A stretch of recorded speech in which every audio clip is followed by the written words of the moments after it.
So we are going to continue with another lip buzz exercise here. So this one is just using a 5-note scale up and down. You can feel free to start doubling this in your practices or tripling this just to give yourself more of a challenge. If it starts to feel very easy, starts to feel super connected, and we can start just like this, okay?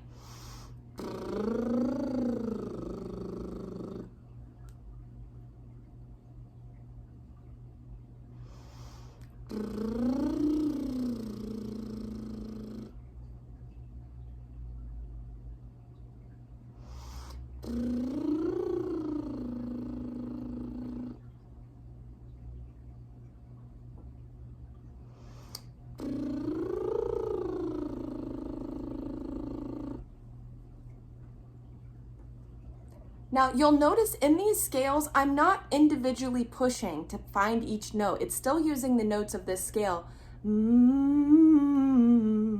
It's still using all of those notes, but it's very slid together. It's nice and legato all the way through that lip buzz, and everything should feel very open and relaxed all the way through. Your throat shouldn't feel like it has to re-engage for each one of those new notes. So relax into it, start from your lowest point of range, and just kind of move up. Even if you skip a couple notes right now, that is okay. I want you to feel really nice and relaxed in this.